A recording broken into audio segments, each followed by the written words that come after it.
Parte 4. Não havia rei em Israel. O que mais chama a atenção na passagem que estamos examinando é a primeira parte da frase. Naqueles dias, que vão desde Sansão até Samuel, não havia rei em Israel. Até aqui podemos notar duas etapas mais ou menos definidas na história de Israel. Primeiro, a dos patriarcas, desde Abraão até o Êxodo. Nesse período, o pai da família era quem exercia o domínio. As palavras patriarca e pai procedem da mesma raiz, estabelecendo o sistema de sucessão patriarcal no governo. Com Moisés começou a segunda etapa. Os líderes da nação já não se sucederam segundo o sistema patriarcal, mas Deus os foi levantando de diferentes linhagens. Este período, de Moisés a Samuel, foi o dos juízes ou libertadores. Ao chegar ao fim, nos é dito que naqueles dias não havia rei em Israel. Por que esta frase aparece 4 vezes no livro? Parece dar a entender que em determinada época tinha havido rei, mas que naquele momento, por não mais havê-lo, cada um vivia como queria. Mas acaso tinha-se visto antes algum rei sobre a nação de Israel? Abraão, talvez? Ou Jacó? Não, eles foram patriarcas. E Moisés? Um libertador. Até esses, então, não havia antecedentes de que alguém houvera sido rei sobre Israel. Sem dúvida, este povo distinto a todos os demais tinha tido um rei. Só que seu rei não era um homem. Jeová era o rei de Israel. Abraão não fez o que quis. Deus lhe disse, sai de tua terra, e ele saiu. Entregue-me teu único filho, e ele o ofereceu. Abraão tinha um rei sobre si.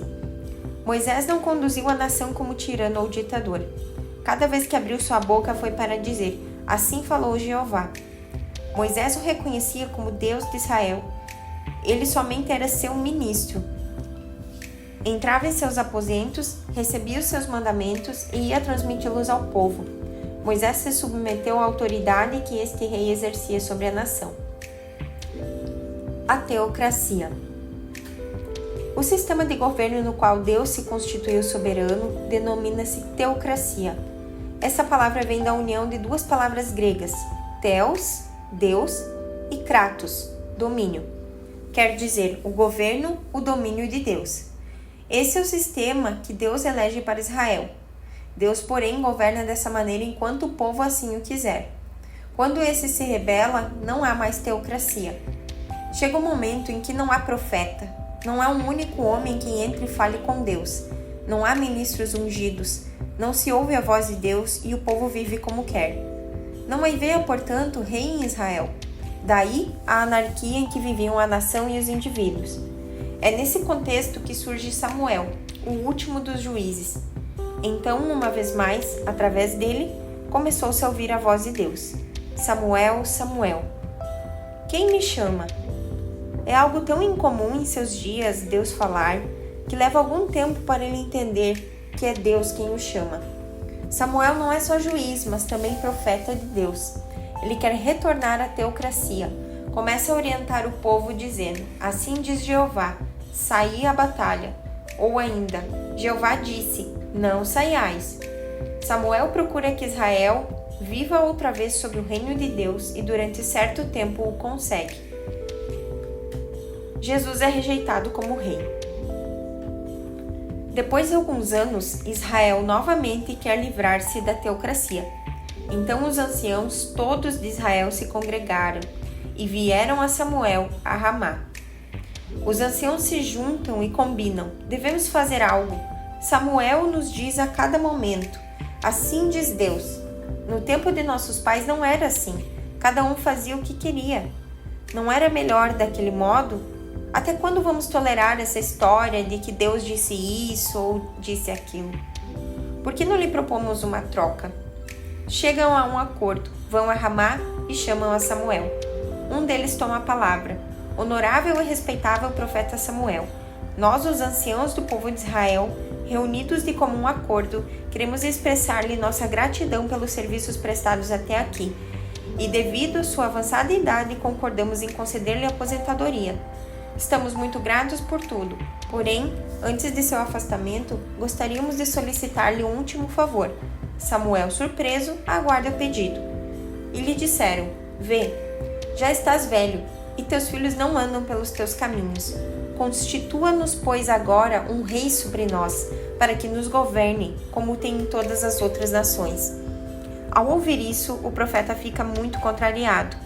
Esse povo não entende, ignora sua história, são o povo de Deus. Como se lhes ocorre pedir um rei?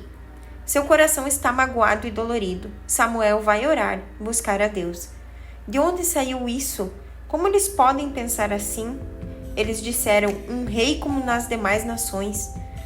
Quando o povo de Deus se rebaixa ao nível dos que vivem sem Deus, quantos males começam a surgir? Queremos um rei como todos os outros. Israel está vivendo em Canaã, cercada por outras nações, que de fato têm rei, e conhecem as festas que fazem quando o monarca visita alguma de suas cidades. Todas as pessoas se aglomeram na praça e nas ruas principais. O caminho real é embandeirado, folhas de palmeira, flores, banda musical, muito entusiasmo. O rei está chegando.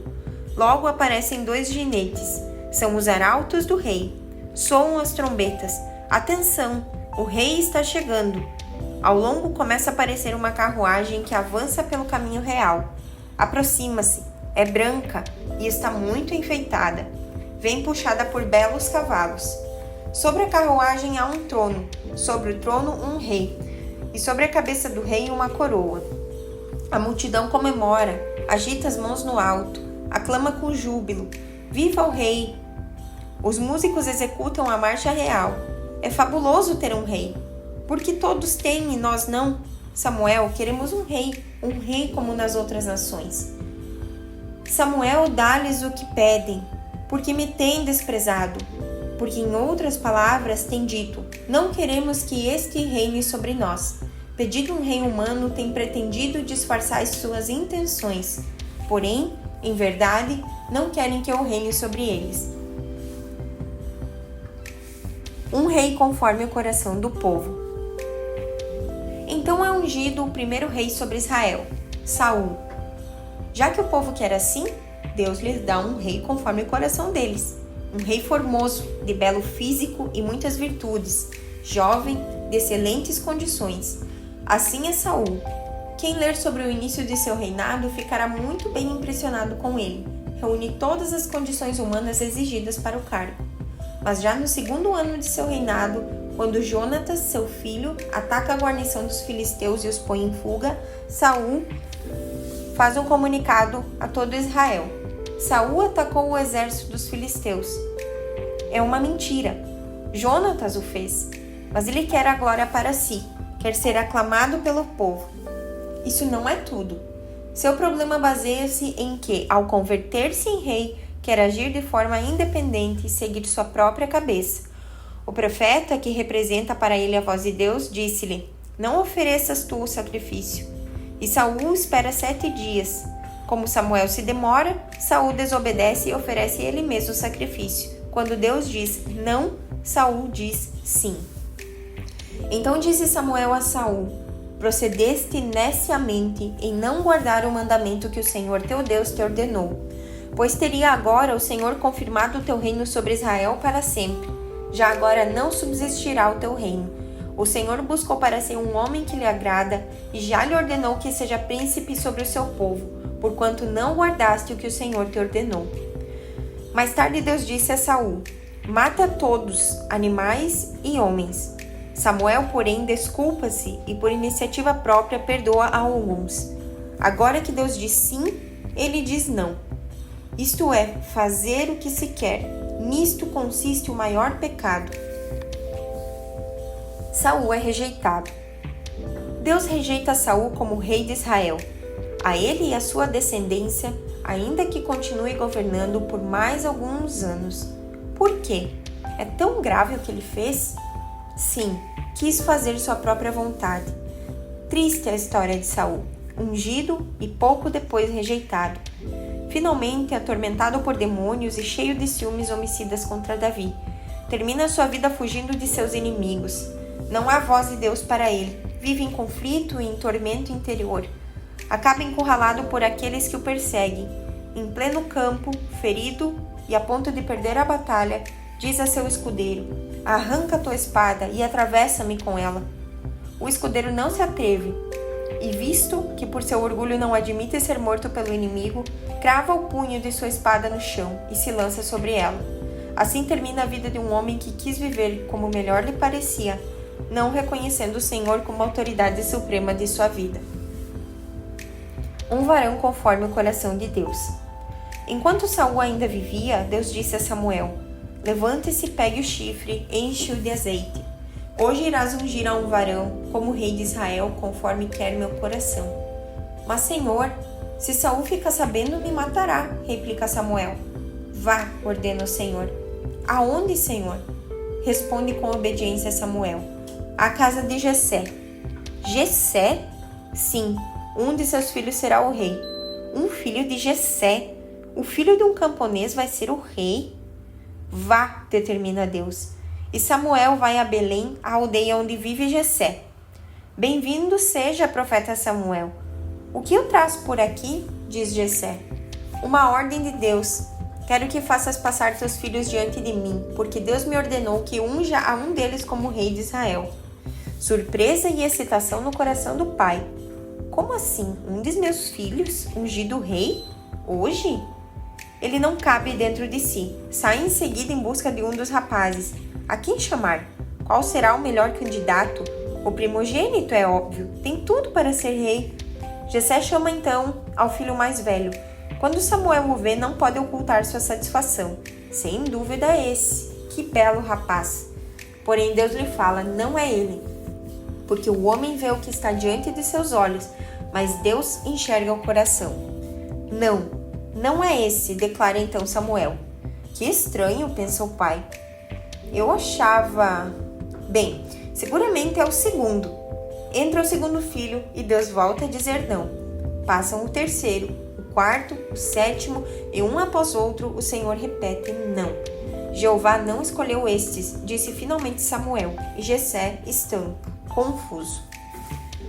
Acaso tens algum outro filho? Pergunta-lhe o profeta. Sim, mais um, mas não para ser rei. É um simples garoto criado no campo, entre as patas dos animais. É o que cuida das ovelhas. Pois chame-o, ordena Samuel, e alguém sai em busca do menor. Davi, Davi, o pai está chamando. E ele vai assim, de sandálias e roupa de campo, sujo e mal arrumado. O Senhor então diz a Samuel: levanta-te e unge-o. É esse. O profeta então se levanta e pega o chifre. Davi se ajoelha diante dele e é ungido rei de Israel em nome de Jeová. Eis aqui o escolhido de Deus, aquele a quem ele escolheu. Somente alguns anos depois, Davi irá cingir-se com a coroa real, porém nesse instante já está ungido como rei, sendo um varão conforme o coração de Deus.